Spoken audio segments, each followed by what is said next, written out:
Once again, I'm here with my man Jay Travis, Jonathan Travis, One Mike 40, and we're here at Blended Flavors. Yeah, here in Linden, New Jersey, representing. It is a Caribbean and soul food cuisine restaurant. And so we are getting some delicious food here, and we're going to look forward to have some good conversation talking about Africa and just our experiences going to Africa. So please, when you get a chance, subscribe, like, give us the thumbs up, and share. And once again, we appreciate you.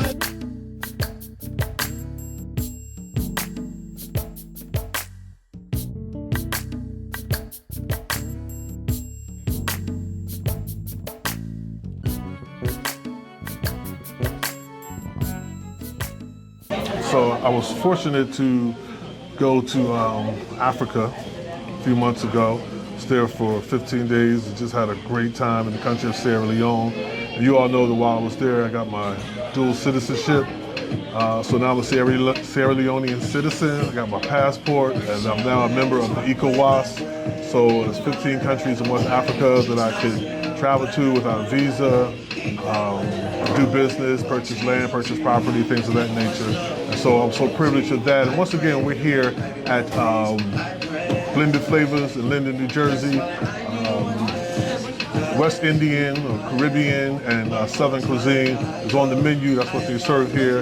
And it's my first time here. Jonathan, this your first time here? No, it's second. Okay, all right. What do you think about the food here? It's great. You hear from Jay.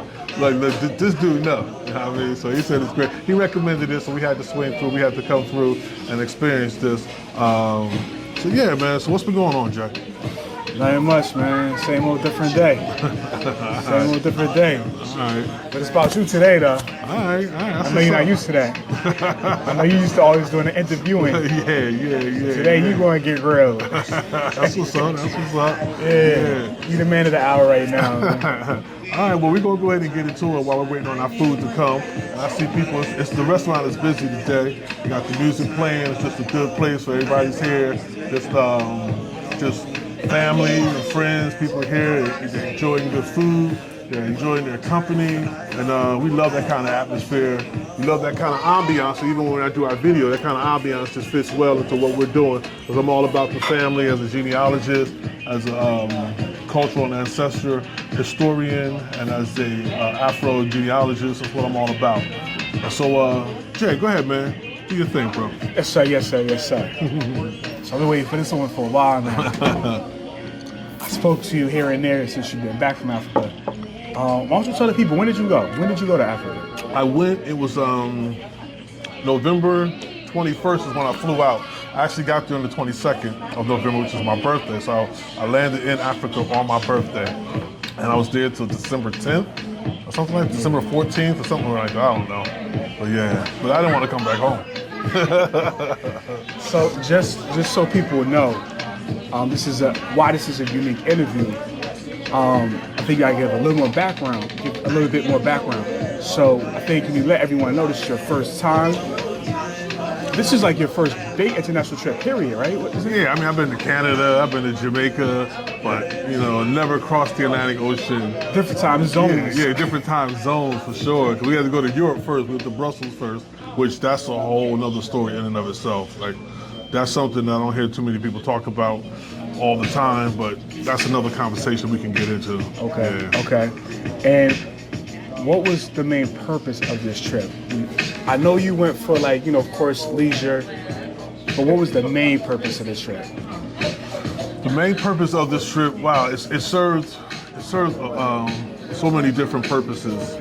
I definitely went to get my dual citizenship, to go through the ceremony. You had to be in the country 5 days prior to the ceremony because we had to, take a class and make sure all the paperwork was correct and things of that nature. And so that was one purpose, was to get my dual citizenship and my Sierra Leonean passport. The other purpose was to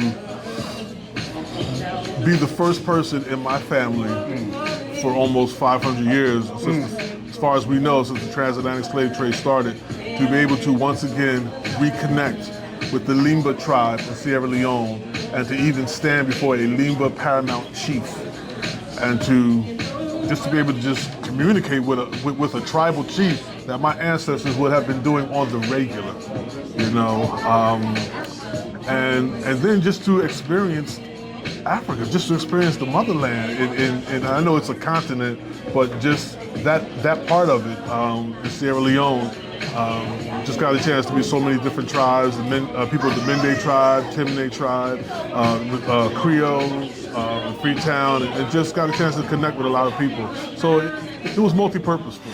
Okay, Yeah. all right.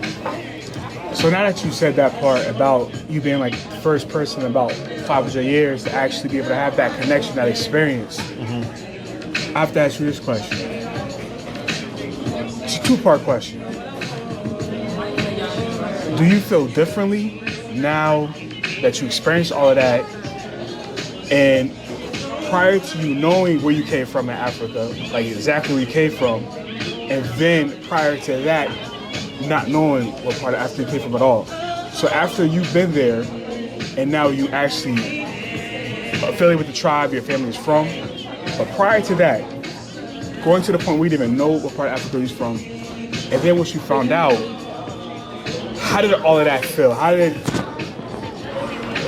you take all that in? Because you went from not knowing where your family's from at all to actually meeting your actual family members, so to say.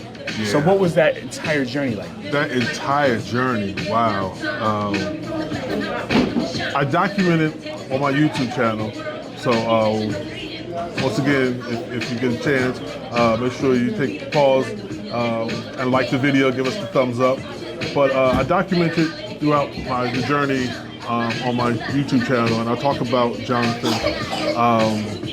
When I first got a chance through African ancestry, I took my DNA test, and we were able to, my father's Y chromosome, my father's mitochondrial from his mother's maternal line led back to the Limba people. So first that was, and I think we found that out in, I want to say, March or April of 2021, maybe, something like that. We found that out, and that was just mind-blowing because it was a tribe that I never heard of before, and it was a country that I wasn't that much familiar with. You know, I mean, my knowledge of Sierra Leone was blood diamonds, and that was about it. So it was limited knowledge. So just learning that, hearing that for the first time, I did tear up. It was overwhelming to the point that I teared up. But it was a YouTube video live going out, so I didn't want to cry on live TV. Yeah, on live, and it was live, so I didn't want to get my cry on. But it was overwhelming. And then the next journey was just researching the country of Sierra Leone, researching the Limba tribe, and then making that decision to go over there, knowing that they were offering dual citizenship to those who could connect to the people over there through DNA. And so then doing that, making the connection, studying, then finally making that choice, pulling that trigger on I'm going. Which you gotta pull that trigger, because you can say I'm going all day in your mind. And you know what I mean by saying pull that trigger, about putting skin in the game, like putting that money down. How long were you wanting to go before you actually went? Wanting to go specifically to Sierra Leone? A year. But to Africa? Oh, forever. Pull that trigger, yeah. And when you pulled it? Oh man, when I pulled that trigger, it was just like, yo, I can't believe this is happening. And to be honest, and we talked about this in previous conversations, when I pulled that trigger, somewhere in the back of my mind, it was like, you ain't really going. You ain't really going. Something gonna happen at the last minute and you're not gonna be able to go and all that kind of stuff. So I kept battling mentally with that. For whatever reason, I don't know. But I kept battling with that. And so then when I finally got there, and then we got off the plane, and I put my foot down on the terra firma. And I said, once I got to Africa, if you watch my videos, you know I said, once I got there, I'm gonna kiss the ground. Listen, I was too tired. I was too tired to kiss the ground. And then it was tarmac, it was like, when the planes landed, it was hot and everything. And I was just like, yeah. And everything was like so fast, like, you gotta go, you get off the plane, you gotta go into the airport, this, that, and the third. So I didn't have enough time to do anything, it's just follow the people ahead of me to go get my bags and everything and stuff like that. And so the whole moment was just periods of surrealism, and then me trying to process the reality of it. And so it hit me in waves. And I was initially impacted consistently throughout the trip. And then I was forewarned by our tour guide, Diallo Sumbri. He said, listen, he says, don't try to process it all at one time. Don't try to get the whole picture at one time. He says, it's going to take time. Even once you get home, you're still going to need time to process it. And so I'm still processing. Jay, I'm still processing it. But I can tell you, when I got into the KK, the KK is like these little 3-wheel scooters that they put a thing over and you get in and somebody drives you or something like that. Not the KKK. No, not the KKK. 1K minus. And so I'm in the KK and we're going to the Paramount, the Limba Paramount Chief's house of Freetown. And I remember just sitting there and it just hit me. I cried. I was in the back seat and I was just crying like this is really happening. 500 years later, more or less. I'm sorry. No, you good, my sister. What's up? Good. No, I was just asking how. Oh, we good. That's my girl Jasper right here. She's a manager here. She on point. She's checking up on us.